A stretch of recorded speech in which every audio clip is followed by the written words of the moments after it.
Siamo moderatamente preoccupati perché comunque vediamo i dati, è un granellino al giorno, ma noi vogliamo vedere la regressione dell'infezione, no 2 o 3 al giorno in più. Anche in Veneto, come nel resto d'Italia, tornano a salire i contagi, a fronte però di un intenso lavoro dal punto di vista dello screening, arrivando anche a 120.000 tamponi al giorno. Oggi abbiamo una situazione che è sotto controllo da un punto di vista ospedaliero. È quanto emerso nell'odierno confronto con i direttori generali delle USL venete, ai quali è stato chiesto dal presidente Zaia di accelerare sulle dosi booster per gli ospiti delle RSA e per le altre categorie fragili. Ad oggi sono 110.000 le terze dosi somministrate, che interessano il 70% degli anziani nelle case di riposo. Consideriamo di fare il giro di boa sulle RSA intorno al 9, 8, 10 di novembre. Stiamo per affrontare dal punto di vista stagionale una fase critica, ha sottolineato Zaia, per questo accelerare sulle terze dosi è fondamentale, anche alla luce dei dati presentati dall'assessore Lanzarin che arrivano dalle RSA.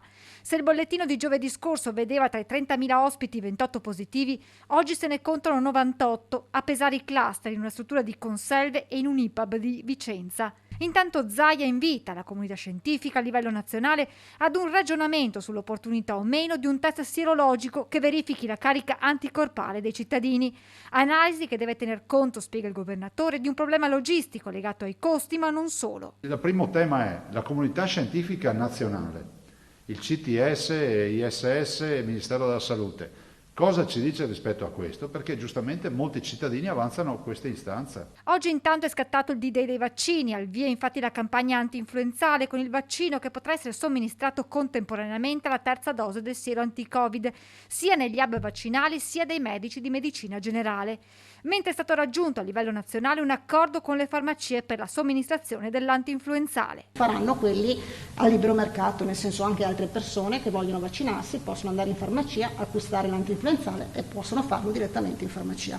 Incalzato poi dai giornalisti, Zaia fa un'ultima considerazione sulla giornata padovana di ieri del presidente del Brasile Bolsonaro e le conseguenti polemiche.